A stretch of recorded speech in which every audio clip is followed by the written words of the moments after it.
Tributaria de Capacitación SC presenta una emisión más del programa Los Mejores Fiscalistas de México, producido por la Contadora Pública Ángeles Mandujano.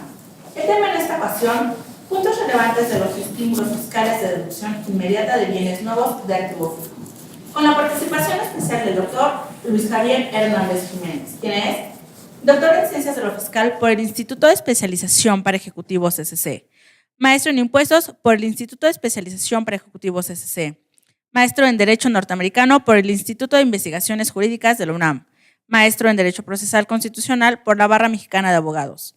En el 2016 fue nombrado como uno de los mejores fiscalistas de México por la revista Defensa Fiscal entre el periodo 2007 a 2015. Socio fundador de GHM Abogados SC.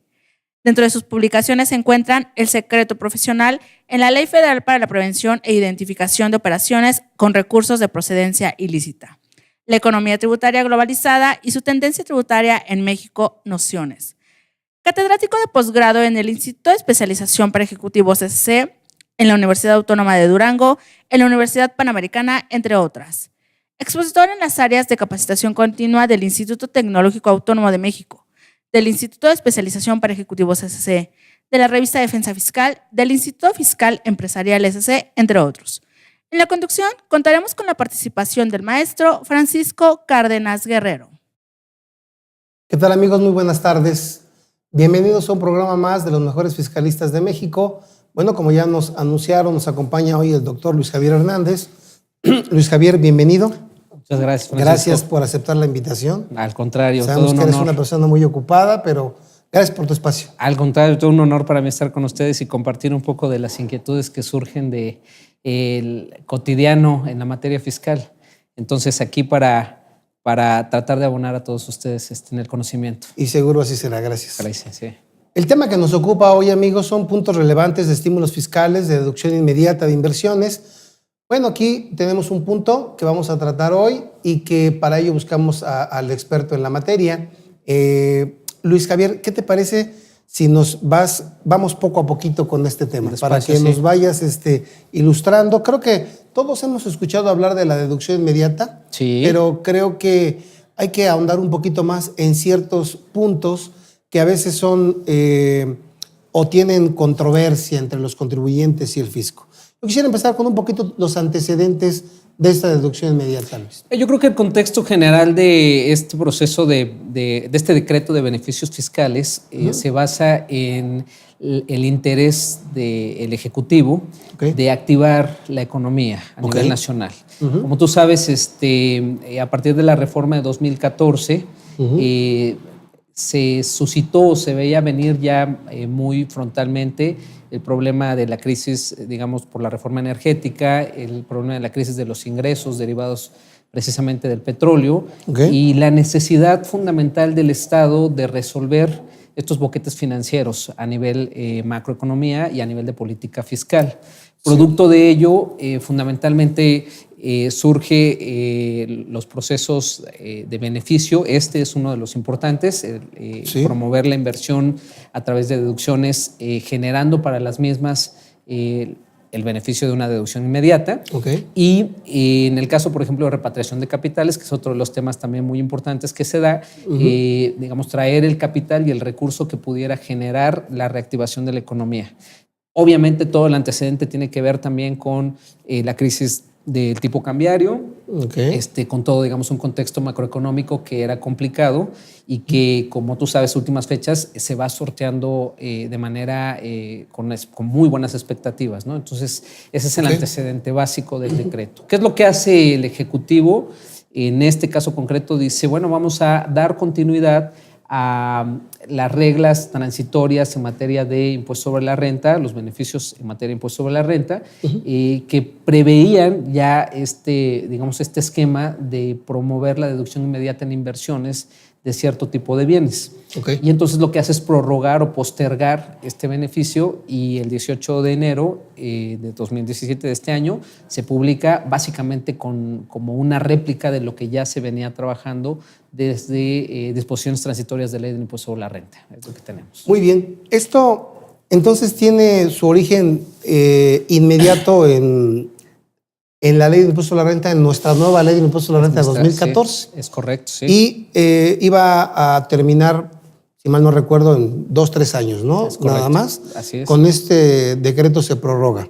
Correcto. Ahora, Luis, para poder llevar a cabo esta deducción inmediata, ¿es una decisión fiscal o financiera? Una deducción para efectos fiscales, evidentemente. No, decisión, perdón. Es una decisión. La decisión que debo tomar yo como empresario. Es una decisión y yo creo que es una combinación de ambas. Eventualmente es una oportunidad, como todos los decretos de beneficio, una oportunidad para los empresarios que pueden tener el recurso. Y tú sabes que el tratamiento o la decisión de tomar una deducción puede implicar un boquete financiero para la empresa, porque la empresa hace una erogación correcto respecto de un bien y no puede aplicar el 100% de la deducción respecto de ese tipo de bien. Okay. Entonces, en tratándose específicamente en materia de construcciones, por ejemplo, un inversionista puede hacer una deducción únicamente durante el ejercicio, como regla general, pues del 5% del valor de lo que está construyendo. Y eso no incentiva el movimiento de las inversiones. Prácticamente lo que hace un empresario es tomar otras opciones que le puedan resultar más atractivas, como por ejemplo rentar, como por ejemplo canalizar sus inversiones a mayor productividad de la línea de producción de sus productos, etcétera, etcétera, ¿no? Okay. Capitalización de sus marcas, fortalecimiento de sus estructuras internas. Entonces, normalmente la decisión de realizar una inversión o no está dada, uno, por la posibilidad de hacerlo y dos, por la restricción que implica el tratamiento fiscal a las inversiones, ¿no? Ok. Entonces, de alguna manera tienen una combinación, porque por un lado tengo un beneficio de deducir en un ejercicio, pero por otro lado pierdo un porcentaje del 100% que invertí. Es correcto, se va prorroteando en el sentido de la ley, a decir, al uso natural que el tipo de bien perdura en el tiempo o permanece en el tiempo, ¿no? Entonces se hace una categorización según el tipo de vida útil. Okay. Y en función de la vida útil del bien en el que estoy realizando la inversión, puedo hacer la deducción, ¿no?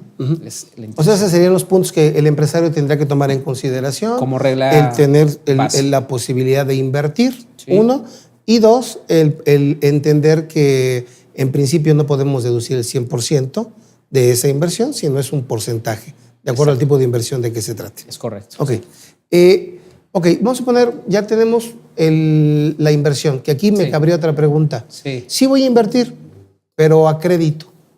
Okay. O sea, yo voy a comprar una maquinaria, pero resulta que la voy a comprar en 10 años, o la voy a pagar en 5, o la voy a pagar en 3. ¿Me aplicaría la deducción inmediata aún no pagando el total de esa maquinaria? Lo que sucede es que depende del vehículo específico que tú realices. Realmente el tratamiento fiscal para el caso de que una empresa contraiga una deuda y pague ciertos intereses por esa deuda, implica la aplicación de un régimen, digamos, de deducción por los intereses específicos, ¿no? Por el pago de los intereses específicos. Ahora, respecto del apalancamiento que recibe financiero para la adquisición de él, activo fijo de la inversión, pues eso merece otro tratamiento y como regla, si realizara el pago de esa inversión, solo podría deducir en materia del monto original de la inversión realizada, solo podría deducir un porcentaje que está establecido en ley, dependiendo de la naturaleza de la inversión, del activo sobre el cual se está invirtiendo y dependiendo de, en algunas ocasiones, la actividad a la cual se sujeta ese bien o maquinaria específica que está adquiriendo. Entonces, digamos, por un lado, tú puedes adquirir una deuda y seguramente los intereses que pagas por esa deuda te permitirán a ti un tipo de deducción. Correcto. Con reglas específicas y características especiales. Y por otro lado, tú haces la adquisición y puedes proceder a la deducción de un porcentaje de lo que estás adquiriendo, como regla general, un porcentaje de lo que estás adquiriendo. Porque realmente aquí lo que tenemos es la posibilidad de obtener un beneficio y la posibilidad de hacer una deducción mucho mayor en porcentaje a lo que ordinariamente te correspondería, digamos, en el tratamiento ordinario. Claro. Para que vayamos aterrizando esta parte con empresarios y contadores. Si la inversión es en maquinaria 1 millón de pesos y de acuerdo a las tablas me permiten deducir un 85% de forma inmediata y ese millón de pesos no lo pagué, yo puedo deducir el 85%, esa maquinaria la debo, la voy a pagar en 3 años. Correcto, sí. Para efectos prácticos, si estuviéramos en el supuesto de que a ese bien concreto le corresponde el 85%, yo puedo aplicar de ese millón una deducción de 850,000 pesos. Perfecto. Y mi base del impuesto para el ejercicio sería el remanente. Ok, sí, correcto. Sí se puede hacer. Sí, es correcto. Ahorita se puede y esa es la oportunidad real que tienen los empresarios para tomar la decisión. Porque en una circunstancia ordinaria podría decir, en el mismo ejemplo, oye, el millón de pesos respecto de tu inversión solo puedes deducir el 5% en otro por decir algo. Okay, de acuerdo. Entonces tú podrías deducir 50,000 pesos, ¿no? Y eventualmente tu base del impuesto sería 950,000, a la cual le tendrías que aplicar en términos generales tu tasa de impuesto, ¿no? Entonces te quedas con una doble carga, digamos. Dependiendo, obviamente siempre se tiene que hacer la corrida financiera comparativa para ver el costo-beneficio, ¿no? Ahí tenemos que ver una corrida financiera, es donde viene lo que nos platicabas de que puede ser fiscal y financiero. Es correcto. El costo-beneficio, ¿no? Sí. Que voy a tener y trae a valor presente esos datos, ¿no? Es correcto, sí. Bien, ok, ya como empresario sé que tengo esa posibilidad. ¿Qué requisitos debo cumplir para poder aplicarla? Bueno, el beneficio tiene condiciones previas preliminares. El primer requisito es que en el último ejercicio anterior a la adquisición de la inversión, mis ingresos no hayan excedido de 100 millones de pesos. No hayan excedido. Exacto. O que sí hayan excedido. No hayan excedido. Okay, que sean ingresos menores.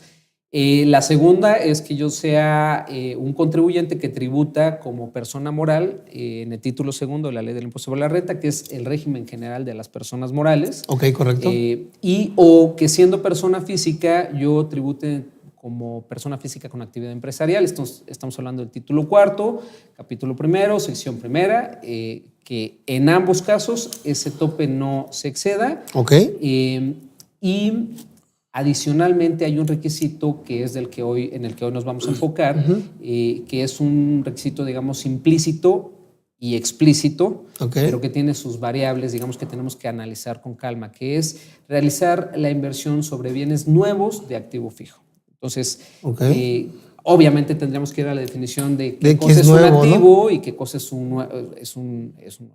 Entonces, como regla general, diremos, son activos fijos, es una categoría de inversiones. Son activos fijos los bienes tangibles que se deprecian por el uso del tiempo. Entonces, y que permiten, digamos, un retorno de inversión para el giro de la actividad de la empresa. Son bienes que no se adquieren para ser enajenados como regla, sino son bienes que se adquieren para conservarse y que incrementan de alguna forma la posibilidad o la expectativa de lucro o de ingresos de las personas que realizan la inversión. Entonces, activos fijos, nuevos. Segundo, ser persona moral o persona física con ingresos inferiores a 100 millones de pesos en el ejercicio anterior al que se realiza la inversión, y son las condiciones, digamos, preliminares básicas. Ok. ¿Una persona física con ingresos por honorarios no podría aplicarlo? Eventualmente no, porque es muy clara la disposición respecto de qué tipo de categorías específicas son las que pueden realizar. Solamente personas físicas con actividades empresariales. Solamente con actividades empresariales. Correcto. Ahora, aquí tendríamos que decir una cosa. Hace un par de años, como tú sabes, hasta hace un par de años se hacía la distinción entre actividades profesionales y actividades empresariales, y en un momento determinado existía, digamos, una regla, una distinción muy, digamos, tajante o expresa. Muy tajante, expresa entre lo que era actividad empresarial y actividad profesional. Lo que sucede es que por criterios internacionales se unifican estos dos regímenes de actividades. Realmente no hay un criterio contundente para distinguir uno de otro, más que el ánimo de lucro o no el ánimo de lucro. Coinciden ambas circunstancias en realizar una actividad empresarial, y hoy por hoy lo que sucede es que dentro de las actividades empresariales se pueden encontrar, digamos, subsumidas las profesionales, pero no necesariamente. ¿Por qué? Porque depende del régimen de la persona física específica en la Ok. que está realizando sus ingresos. O sea, puede ser un asimilado a sueldos y salarios o puede ser un profesionista independiente y en función de eso habría que revisar el alcance del tipo de inversión y el giro de actividad que está realizando para determinar si es viable. Yo me quedaría con la conclusión que te doy, que es como regla general no, Ok. pero habría excepciones que tendríamos que estudiar como más a detalle, fondo, sí, más a fondo. más a detalle. Ok. Pero más bien para no generar confusión, en términos generales, sin duda, actividades empresariales sí y personas morales también. Una sociedad civil título 2. Ujú. ¿Sí lo podría hacer? Sí, sin duda. Sí, porque Ok. aquí es para el título 2, sin importar la naturaleza de las actividades realizadas por la Digo, sí, persona. no estamos en defensa fiscal ni nada de eso, digo, pero Pero sí, estamos haciendo ahí es un poco inequitativo, ¿no? Sí, Porque sí, una sí. física puede prestar servicios a través de una moral o puede prestar servicios Sí, es como correcto. física, Sí, ¿no? sí, sí, ahí- Si lo hago yo solito, no, y si lo hago por la moral. Habría sí. soluciones para la persona física. Sería una habría solución. soluciones, sí, sí, sin duda, sí. Ok. La ventaja de la materia fiscal es que siempre hay soluciones para lo que podemos revisar. Bien, bien, Luis. Ahora, ¿qué opinas cuando hablamos de los 100 millones de pesos, cuando la ley dice que sus ingresos por actividades empresariales no rebasen 100 millones de pesos? Yo soy sociedad civil. ¿Me aplicaría? Mira, Porque digo, si mal no me equivoco, así está la redacción. Si quieres, sí. podríamos checar, a lo mejor yo me estoy sí, así equivocando. está, ¿no? es correcto, sí.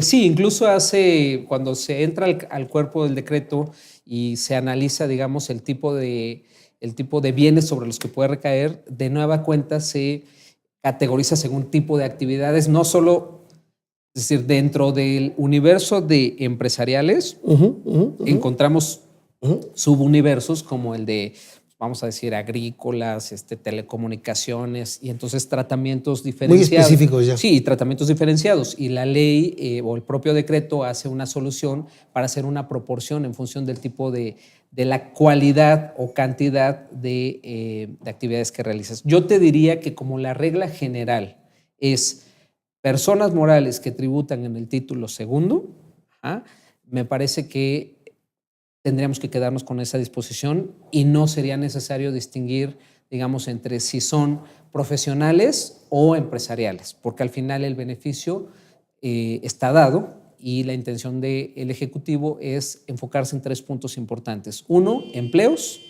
2, productividad.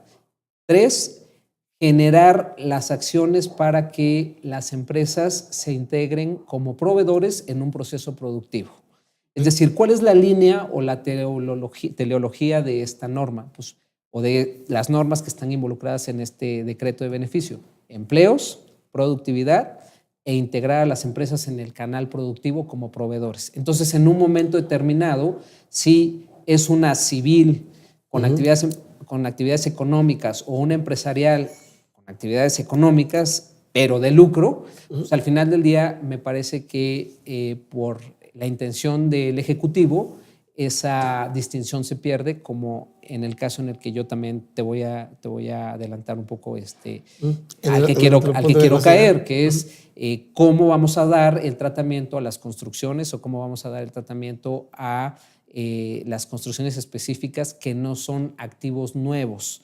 Cómo debemos, digamos, como empresarios o como fiscalistas, asumir esta posibilidad a efecto de llevar a un buen término un proyecto de un cliente o un contribuyente particular, ¿no? Muy bien. Hablando precisamente de construcciones, que ya es un apartado ya muy específico, que vamos a hablar probablemente de 2 o 3 apartados específicos. Sí. En el caso de construcciones hay varias inquietudes. Una de ellas ya la estás adelantando, Luis, lo que ya nos vas a platicar. Pero otra que nos preguntan mucho es, ¿qué pasa con la construcción en proceso? Claro. Oye, estoy invirtiendo, todavía no termino, me llegó diciembre, no terminé. ¿Puedo aplicar deducción inmediata de las cantidades que he invertido y todavía no termino la construcción? Es una pregunta que nos haces. Ahorita. Y si quieres, no sé si sea entramos primero, a esa. sí, no sé si sea primero esa o la que tú estabas. No, entramos a esa. ¿Estamos Yo a creo esa? que sí, porque tiene relevancia y es importante. Mira, la cuestión en materia de construcción como una cuestión digamos, susceptible de ser calificada dentro del decreto como un beneficio, se sujeta a una condición, digamos, esencial, que es la posibilidad de que se encuentre individualizada. Okay. Es decir, hay una regla general de lo que no puedo aplicar como beneficio. Dentro de la categoría de inversiones, no puedo aplicar como beneficio aquello que no puedo identificar, digamos, unitariamente. Quiere decir, si yo estoy en un proceso de construcciones y a la mitad del camino quiero reanudar o quiero continuar algo que simplemente me tocó en el tracto sucesivo, digamos, a la mitad del camino, este beneficio, podríamos cumplir con los requisitos siempre y cuando sea susceptible de identificarse de manera individual la materia sobre la cual estoy generando la construcción y en lo que consiste la construcción. Que esto para efectos contables, ustedes, contadores, son, digamos, pieza clave para este tipo de control. Al final del día, si yo tengo mis unidades de negocio o mis cuentas, digamos, por proyectos perfectamente identificadas, esto no generaría, en mi punto de vista, ningún inconveniente. Posiblemente, esto siendo yo la persona que está realizando el proceso de construcción. Correcto. Porque otro escenario sería aquel en el cual yo deseo adquirir una construcción que no está concluida. Claro. Claro. Una construcción que no está concluida. Obra gris, por ejemplo. Obra gris, por ejemplo. Oye, me dejaron el edificio en Cascarón, es una gran oportunidad de negocio, me la están ofreciendo en tal importe. Esta obra gris es una obra nueva o no es una obra nueva y por lo tanto puedo aplicar el beneficio o no lo puedo aplicar, porque al final del día la materia es construcción y tendría un tratamiento específico. Ahorita vamos a entrar con las siguientes preguntas que me hagas y si no yo te voy, Muy bien. te voy diciendo por dónde vamos. Muy bien. Muy bien, Luis. Nos habías platicado entonces que uno de los requisitos para precisamente entrar en esa materia es que las inversiones fueran en activos fijos nuevos. Correcto. Y entonces, ¿qué debemos entender por nuevo? Bueno, el decreto establece que se entiende como activo fijo nuevo aquel que se utiliza por primera vez en México. Okay. Este concepto de aquel que se utiliza por primera vez en México es uno de los problemas jurídicos que plantea el decreto. Okay. Y se entiende claramente esta disposición cuando se realizan operaciones de importación de bienes, porque se establece que un bien, digamos, que es importado, con independencia de si es usado o no es usado, pues se va a considerar nuevo porque se utiliza por primera vez en México por la simple razón de que antes no estaba en México. Entonces, el calificativo de nuevo o no nuevo para ese tipo de bienes depende del acto de importarlo. ¿Me explico? Sea nuevo o no sea nuevo, como es la primera vez que se utiliza en México, la ley o la norma lo califica como nuevo. Perfecto. Y si lo importaras temporalmente para arrendamiento y luego te lo llevas allá para entrega definitiva y luego lo compras. Aquí tendríamos una variable, porque si lo estás importando para arrendamiento, realmente no estás concluyendo el proceso de adquisición. Es decir, no hay una enajenación no hay acto de enajenación de totalmente propiedad. De acuerdo. No, en el arrendamiento no. En el arrendamiento no la vamos a tomar. No, me refiero que yo renté una maquinaria del extranjero, la importé temporalmente, ¿sí? Para efecto de pagar mi renta, se terminó el plazo de un año, entrego la maquinaria, la devuelvo, ¿sí? Y luego digo, me encantó la maquinaria y la vuelvo a importar en forma definitiva. Muy interesante el caso. Bueno, si estamos hablando, creo que tiene que ver con el caso de la construcción. Me parece que esta disposición de la utilización por primera vez, a mí me parece que hace referencia a el usuario del bien. Okay. Es decir, podríamos dilucidar dos elementos. Uno, el bien, y otro, la persona que usa el bien. Y el calificativo de utilización tiene, desde mi punto de vista, estos dos requisitos. Muy interesante. Por un lado, sí, efectivamente ya estaba usado, pero en realidad de mi propiedad y bajo mi, digamos, dentro de los requisitos generales de una adquisición, la propiedad, por primera vez, en mi caso, es cuando yo tengo la importación definitiva. Entonces, Creo que ahorita podemos regresar. Pero va de la mano, más. va de la mano con lo que sí, vas a tomar ahorita sí, por esos dos puntos que acabas de mencionar. Es decir, se trata de decidir si, o de interpretar, porque ni siquiera de decidir, de interpretar si la utilización es una cuestión que determina al objeto sobre el que recae o al sujeto que lo realiza. Claro. En mi opinión, las normas, toda norma tiene como destinatario a la persona.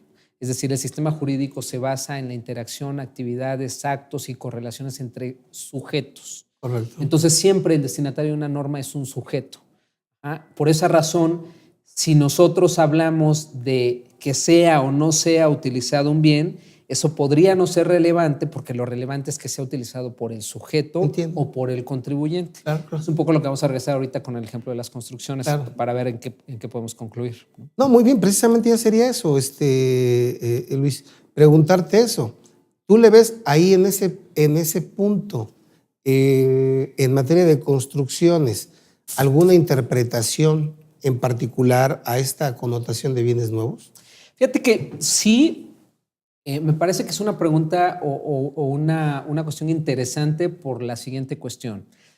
Vamos a ver, la premisa que ya dije, que tiene el decreto y se lee claramente en los considerandos para su emisión y se lee en la exposición de motivos de la ley del impuesto sobre la renta y de alguna forma es, digamos, es la claridad que nos da la circunstancia sobre la cual se emite la norma, es que se procura, reitero, empleo, actividad y la inserción de las empresas en un proceso productivo en calidad de proveedores, ¿no? Okay. Entonces, una vez que el ejecutivo o el legislador dicen, bueno, ¿cómo hago yo para generar estos tres elementos? La respuesta es, pues vamos a beneficiar el proceso fiscal de deducción de inversiones. Entonces, la regla general en un tratamiento de inversiones es que yo tengo un monto original de la inversión que se aplica sobre un porcentaje específico dependiendo de ciertas categorías. Correcto. Y en el caso del decreto, es ahí donde radica el beneficio, que me van a dar un porcentaje mayor para poder aplicar la deducción en el caso de construcciones. Entonces, si nosotros revisamos el artículo primero en su fracción primera, dice, bueno, ese monto original de la inversión en materia de construcciones operará de la siguiente manera. Fracción primera, un subuniverso llamado construcciones. Y en ese subuniverso construcciones, dos cajones. Un cajón que clasifica a todas aquellas construcciones que en realidad no son nuevas. Estamos hablando de las construcciones que son monumentos históricos, arqueológicos, artísticos, digamos, todos aquellos que son protegidos por la Ley Federal de Monumentos y Zonas Históricas. Incluso el propio decreto dice, oye, también aquellos que cuenten con un certificado de restauración expedido por el INBA o por el INAH, y en función de esas construcciones, te puedo dar un porcentaje de deducibilidad de un 85%. Entonces, voy a tratar de construir, digamos, un esquema general. El esquema general es, tú puedes deducir en inversiones todo lo que sea un activo fijo nuevo. Ese es mi primer universo. Correcto. Pero viene una primera excepción, es, oye, no todos los nuevos, porque te voy a admitir algunos que no sean nuevos. Caso específico, construcciones, y porque es una cuestión que tú y yo sabemos. Claro. Los edificios históricos, los arqueológicos, en realidad no son nuevos, es de conocido, sí. Digamos, es una cuestión muy obvia. No lo sería ya histórico si fuera nuevo. Correcto, no, dejaría de ser histórico. Entonces, hay una regla de excepción. Correcto. Y la primera regla de excepción aplica para ellos. En ellos te voy a dar un beneficio del 85%. Sí. Y un segundo cajón, todos los demás. Todos los demás te voy a dar un beneficio de 74%. La pregunta es, ¿todos los demás implica entonces que para construcciones ya acepté la condición previa de que no sean nuevos o no la he aceptado? ¿Me explico? Entiendo. Entonces, si al final del día yo llego a la conclusión en un sentido u otro, de lo que se trata es de saber por qué sí o por qué no podría yo llegar a una conclusión, y es un poco lo que vamos aquí a empezar a revisar. Diríamos, para aterrizarlo en un empresario que va a hacer una adquisición de vamos a establecer una oficina. Esta oficina la quiere comprar en dos alternativas. Sí. La primera, nueva, que por el costo a lo mejor seguramente son menos metros cuadrados, posiblemente sea un tipo de acabado mucho mejor, pero por un monto específico que por esa cantidad ese empresario puede realizar otra inversión en otra oficina por mayores metros cuadrados, con la diferencia de que esta segunda oficina es una oficina que no es nueva, ¿no? ¿Cuál sería la decisión que podría tomar este empresario? ¿Compro la oficina nueva, más chica, o la oficina usada, más grande?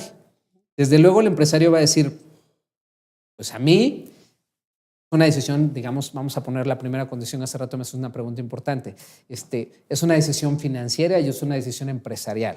El empresario sabe si le conviene una cosa chica, nueva, o una cosa grande, usada. Pero si este empresario decidiera que la conveniencia real es para una grande usada, entonces surgiría esta pregunta, oye, ¿puedo deducir o no puedo deducir? ¿El decreto me beneficia o no me beneficia? Y entonces la primera respuesta para eso que yo haría es, ¿cuál es tu intención para esa adquisición de esa oficina? ¿Vas a generar empleos? ¿Vas a generar mayor productividad? ¿O vas a generar a tu empresa condiciones para insertarla en un proceso productivo como proveedor de otras empresas? Y si la respuesta es sí, ya tenemos una conciliación entre lo que deseaba el ejecutivo y lo que busca el particular. Porque entonces es obvio que la intención del decreto se está logrando. Okay. Y quedaría pendiente entonces decir, oye, bueno, es nuevo, lo que no es nuevo, ¿se beneficia por el decreto o no se beneficia por el decreto? Y entonces entraríamos una serie de elementos. Yo te diría el primero, ¿cómo podemos interpretar esta cuestión de los demás casos? Ajá. Para mí, en mi punto de vista, desde un punto de vista sistemático, lo primero que hace el ejecutivo es separar un universo que se llama construcciones. Ajá. Si separa un universo que se llama construcciones y no hace una distinción para decir solo construcciones históricas, arqueológicas, ajá, lo que sucedió es que me generó un universo más grande. Ajá. Y dentro de ello me dio dos posibilidades, las históricas y todas las demás. Ajá. Entonces, en un momento determinado, si el contribuyente hubiera querido, si el ejecutivo hubiera querido únicamente beneficiar a las históricas, hubiera dicho, oye, históricas, 85%, nuevas, 70% o 74% o el porcentaje. O las demás nuevas. O las demás nuevas, es correcto, pero no lo hace. Segunda cuestión importante, dentro del decreto vienen las reglas de exclusión específicas. Una regla de exclusión específica es, por ejemplo, no puedes hacer inversiones sobre vehículos, sobre blindaje de vehículos, sobre bienes que no están individualizados específicamente, sobre aeronaves, siempre y cuando no sean... para aerofumigación. Para la aerofumigación. Entonces aquí, una segunda cuestión para poner en la mesa es, oye, no me hiciste la exclusión concreta de los bienes usados. Hay una tercera razón que tiene que ver con el derecho a una interpretación, digamos, ampliada o amplificada, que está muy en boga con la cuestión de los derechos humanos.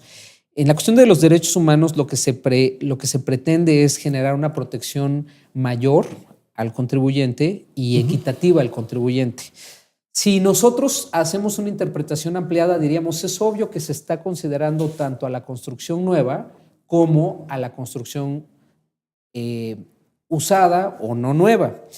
Porque si no hiciéramos esa interpretación, en realidad lo que estaríamos es privilegiando a cierto sector de la economía o cierto tipo de contribuyentes. En otras palabras, sería una norma cuyo destinatario sería únicamente las empresas dedicadas a la construcción de bienes nuevos. Ajá.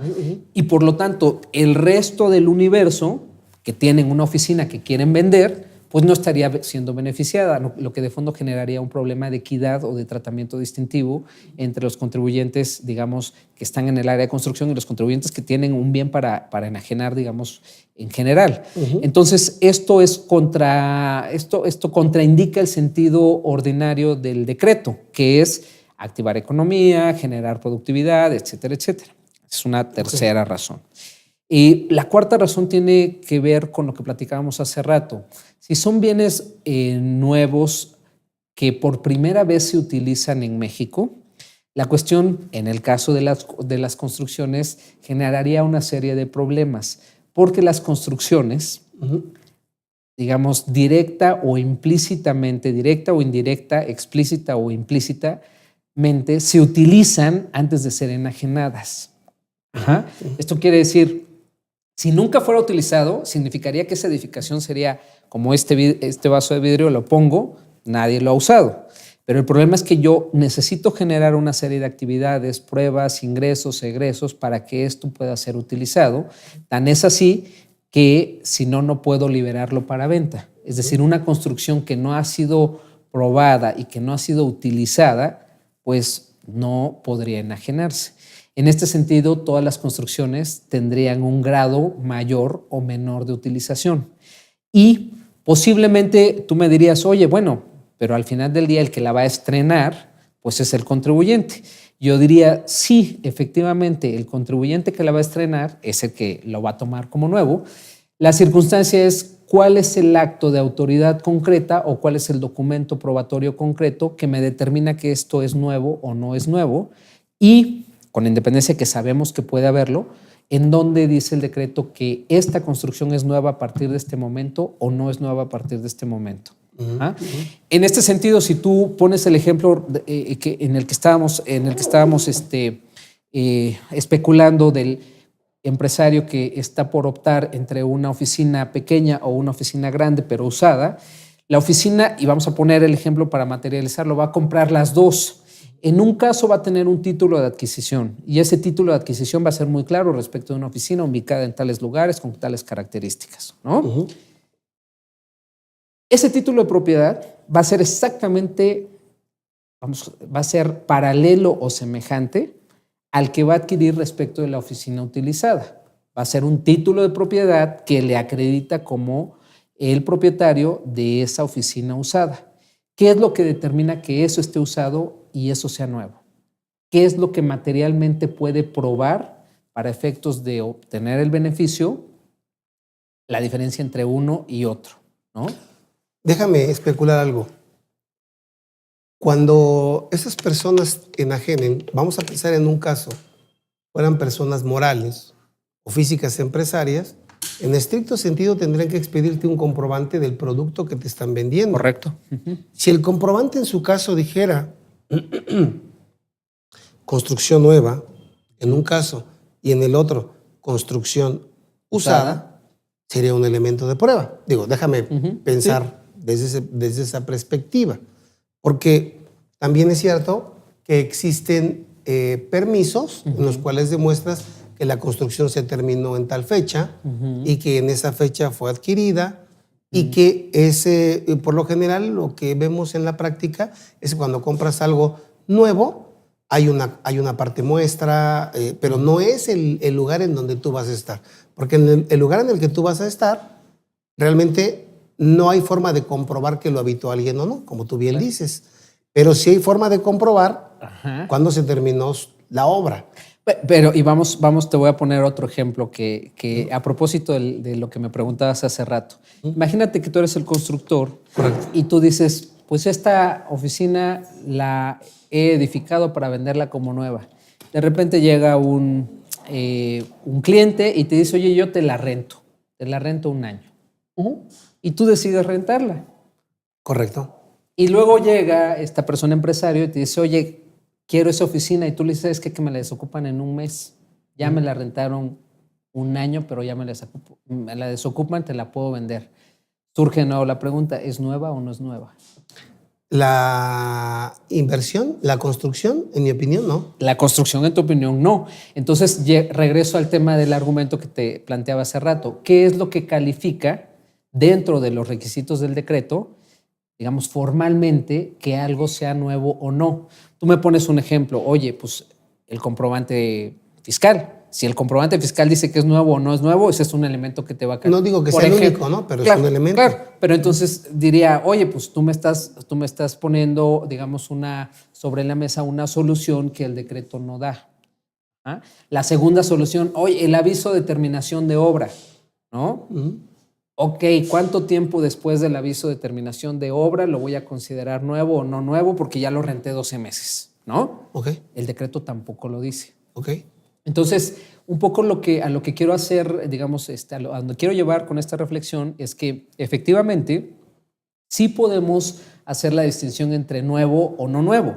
El problema es que la norma no me da los elementos para que yo distinga efectivamente cuándo lo es o cuándo no lo es. Correcto, muy bien. Y esto si lo adiciono con los otros elementos que yo te he dicho, oye, pero pues ya me habías distinguido entre las construcciones históricas y las demás, y luego si vemos que la regla de exclusión de cierto tipo de bienes no puede jugar como una inversión, y si adicionamos otros elementos argumentativos, digamos, de interpretación, yo creería que sí tendríamos elementos para sostener que podría ser viable. Ojo, desde luego es un hecho que esta es una materia de interpretación. Claro, o sea, si la norma fuera clara, diríamos, no, pues... ¿Para qué platicamos? ¿Para qué nos entretuvimos estos minutos si en realidad posiblemente no tiene sentido abundar en la No, está muy interesante. ¿No? Lo que pasa es que te digo, aquí, para efecto de tratar de, en ese universo que nos platicas, de aterrizar esa idea que me parece muy interesante, llegaremos también a la segunda conclusión de lo que hablas, que me parece, esa parte me parece muy importante.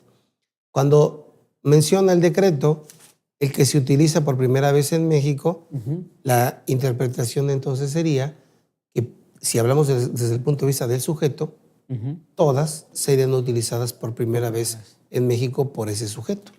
Eso hay que amalgamarlo con la intención, es decir, con el motivo determinante del decreto. Lo que decías el motivo determinante del decreto es empleos, inserción en economía, inserción en el proceso productivo, adelante, ¿no? Una maquinaria, por ejemplo, es correcto. Cumpliría con todos esos elementos también. Por supuesto, sí. Al final del día, esta conclusión sería aplicable también, digamos, para el caso de cuestiones que no sean construcciones. Nada más que aquí el elemento diferenciador es que en la conclusión ya el legislador dio una primera distinción. Entonces eso nos da una certidumbre mayor. Mira, yo te voy a decir en términos generales cómo operamos en materia de interpretación los abogados, porque digamos, normalmente, seguramente te lo han dicho, pero esto es una cuestión que yo suelo recurrir mucho a esta explicación. Muy bien. Una explicación del maestro Trompetit que utiliza también mucho, que es... los 3 círculos excluyentes. Primer círculo de certeza. El segundo círculo, digamos, el primer círculo concéntrico de certeza. El segundo círculo de duda. Y el tercer círculo que es de exclusión de certeza. Entonces, a mí me queda duda, digamos, dentro de estos 3 niveles, a mí me queda duda de unas cosas, certidumbre de otras cosas, y exclusión de certidumbre de otras. Sin duda, los activos nuevos están dentro del decreto. No hay duda. Es la certeza. Es una certeza total. Yo te diría, a lo mejor abundando en lo que estamos haciendo, incluso las construcciones que no son nuevas, podría yo aproximar que me queda la certeza de que también entran.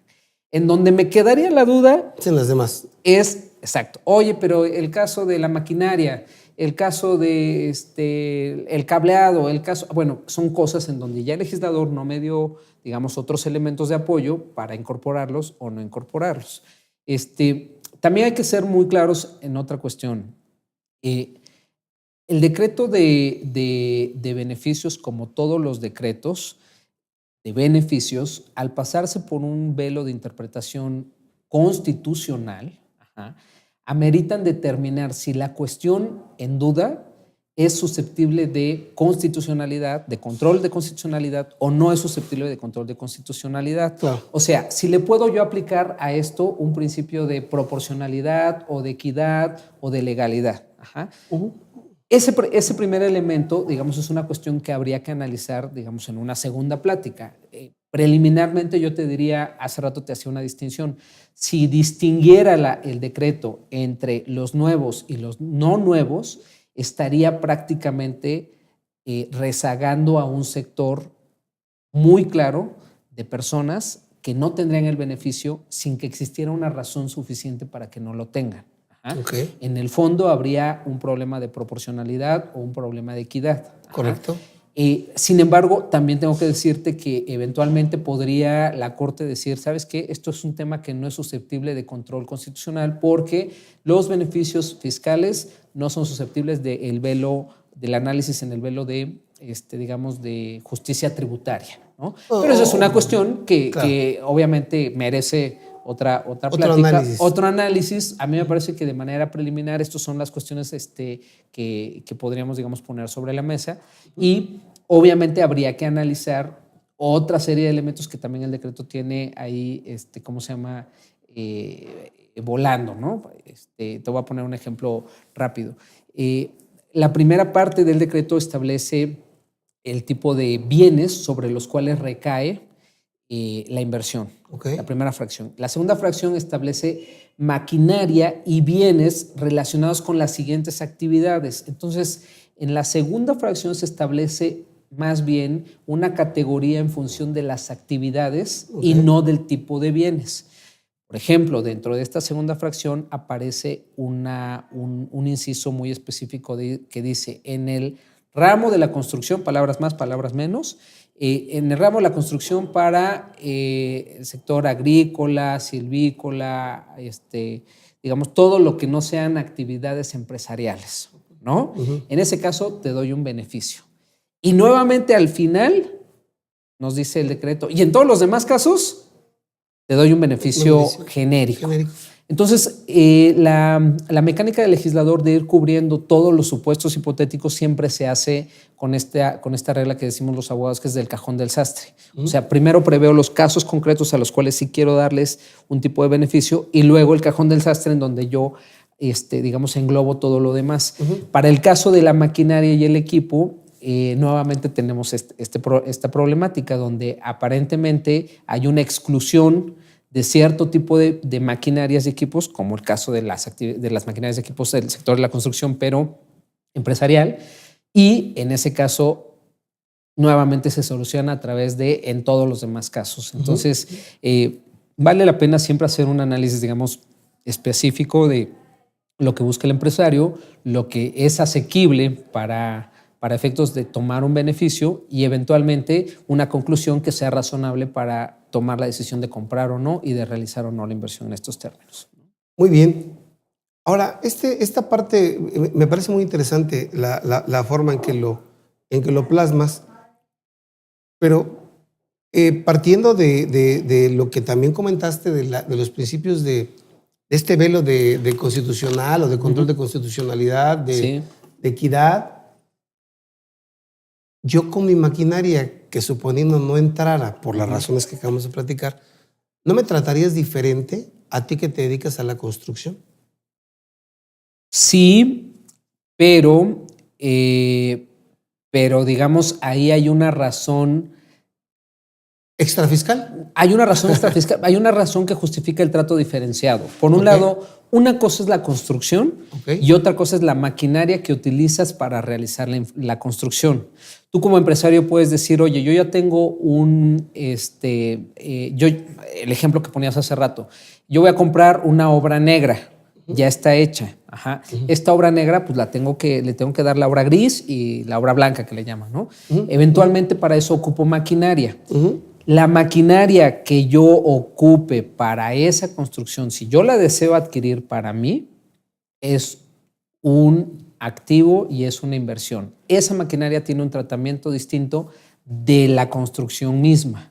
Ajá.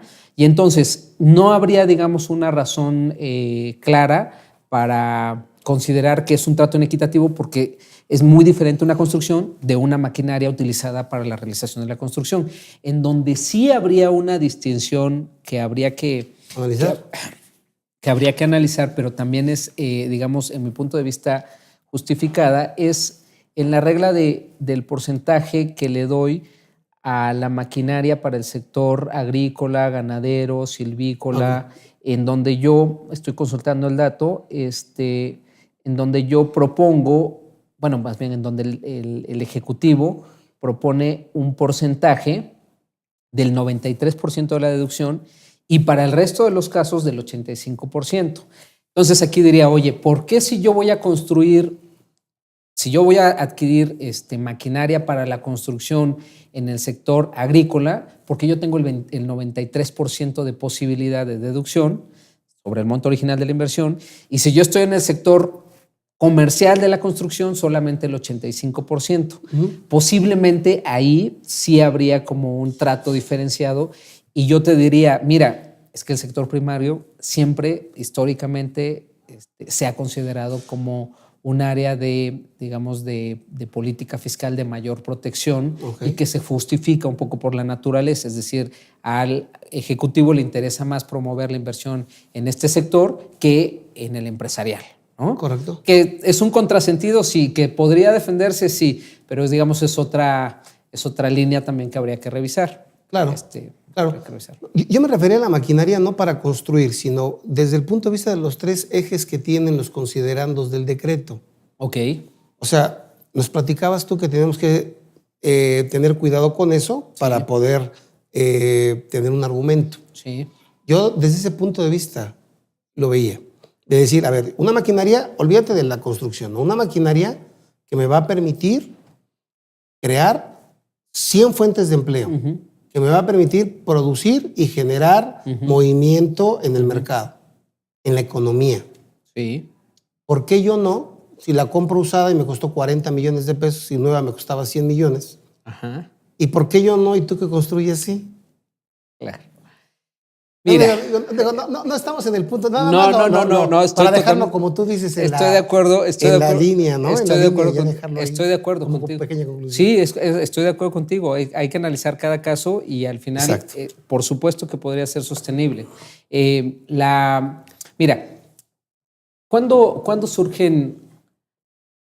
yo tengo oportunidad de expresar en foros este tipo de análisis, yo regreso a lo mismo. El punto de partida de la norma se complica cuando se empiezan a hacer distinciones. Eso es una regla, es decir, ¿por qué nosotros tenemos un sistema fiscal tan complicado y por qué lo tenemos tan necesario en estar actualizándose y en estar revisando y cotejando y viendo nuevos criterios, etcétera? Es porque tenemos una serie de variables que complican. Y a una variable hay que ponerle 3 subvariables dependiendo de tratamientos, antecedentes, etcétera, etcétera. Sería muy sencillo si el decreto dijera todas las inversiones al 80%. Oye, pero que si son nuevas o son usadas, si es maquinaria o no es maquinaria, si es sector primario o no es sector primario. ¿Sí me explicó? Sí. El tema es que cuando el Ejecutivo o antes del Ejecutivo, el legislador empieza a hacer una distinción, lo hace por una intención y una política fiscal y entonces empieza a decir, oye, sector primario, pues yo te quiero beneficiar más, te voy a dar el 93%. Y en ese 93% se me empieza a hacer una categoría en donde complica mucho ya la aplicación práctica del decreto y es donde entramos afortunada y desafortunadamente los abogados y los fiscalistas que tenemos que resolver casos concretos siempre en mayor interés y en mayor protección de los contribuyentes y de su patrimonio, ¿no? Entonces, pues ahí... Ese sería el punto. Muy interesante, muy interesante el desarrollo porque también ahí podríamos terminar diciendo que debería ser más concreto o más específico el decreto, es que a mí me llama mucho la atención lo que mucha gente en la práctica pregunta en el sentido de decir, ¿nuevo para quién? ¿Para mí o nuevo el equipo? Claro. Y que ese es el punto, como tú dijiste, ese es el punto de partida. Claro. De ahí partes de que los bienes sean nuevos. Y dices, ¿nuevos para quién? Entonces, a lo mejor aclarando ahí, pudiéramos llegar a hacerlo más sencillo. Pero para terminar esta parte, Luis, ¿cómo o a qué conclusión llegarías en el sentido de qué elementos debo tomar en consideración para poder tomar mi decisión y qué tengo que hacer? Ya para concluir todo lo que ya dejé yo en el aire por estarte preguntando.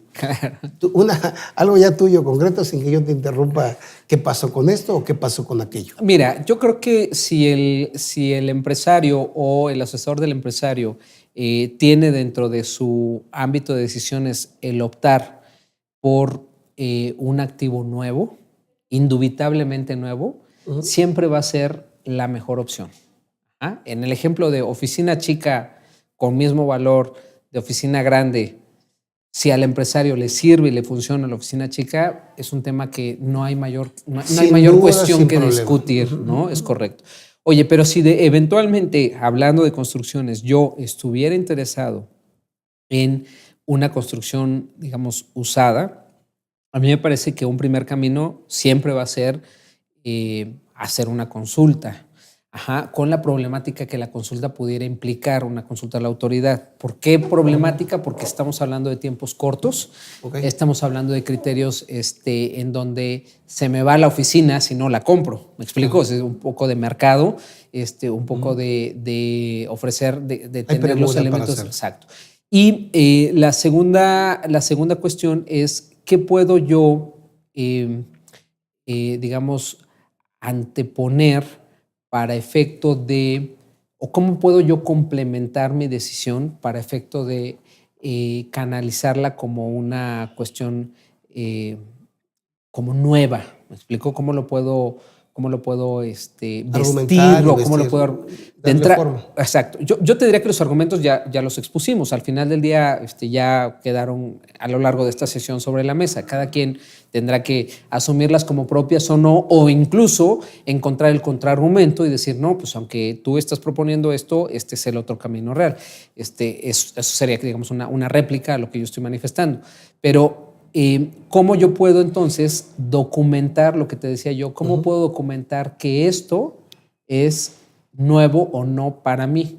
Porque esto va a ser el elemento que a mí en un momento futuro me va a servir para la defensa. Entonces, decir, todo el proceso del acuerdo de compraventa, las intenciones de compraventa, el proceso, digamos, de remodelación previa a la compraventa, podría funcionar como un elemento para considerar que eso, aunque es utilizado o aunque ha sido usado, pues en realidad para mí es nuevo. Me gustó muchísimo tu ejemplo de una construcción a mitad del camino, ¿no? Me parece un ejemplo fundamental porque yo puedo decir, te estoy adquiriendo un edificio o una oficina en obra negra. ¿Cómo documento yo que te estoy adquiriendo algo que para mí va a ser nuevo? Porque no está en condiciones de uso. Claro. Muy básico, ¿no? Claro. O sea, yo no puedo llegar a la oficina así como está y tan es nuevo, tan va a ser nuevo para mí que lo adquiero y además construyo, complemento la construcción y en ese sentido estás consolidando. Entonces, habría que revisar como las variables específicas y verificar, obviamente siempre con un criterio muy consensuado entre el empresario, el asesor fiscal, el asesor jurídico, para llegar a una conclusión que sea exitosa. Muy bien, pues amigos, ahí tienen ya todos los elementos para tomar su decisión. Creo que el doctor Luis nos ha aquí dado toda una gama de argumentos en relación a tomar esa decisión y además de tomar esa decisión, como bien lo decía él, lo que me queda claro y no tengo riesgo y lo que todavía no me queda claro y hay un riesgo de interpretación que habría que evaluar cada quien en su caso. Claro, ¿no? cada quien tendría. Y cada quien tendría la responsabilidad de hacerlo. Por lo pronto creo que el tema nos deja que pensar, nos deja que estudiar y te agradezco mucho, Luis. No, yo te agradezco mucho. Nos hayas acompañado. Muchas gracias por la plática, por aquí, por tu tiempo. Al contrario. Y permíteme entregarte un reconocimiento de parte de GBA. Muchas gracias. Por tu amabilidad. Oye, te lo agradezco muchísimo. Déjame leerlo para que... Déjame poner los lentes porque si no me voy a trabar. Mira. A ver, amigos. GBA Consultoría y Capacitación otorga el presente reconocimiento al haber participado en el programa Los Mejores Fiscalistas de México al doctor Luis Javier Hernández Jiménez por su destacada trayectoria profesional aplicada al ejercicio de la consultoría fiscal en México, Ciudad de México, agosto 2017. Luis, Muchísimas gracias. Te lo agradezco muchísimo. Y bueno, pues siempre a sus órdenes. Gracias amigos. Muy buen día a todos. Buena tarde y hasta el próximo programa de los mejores fiscalistas de México.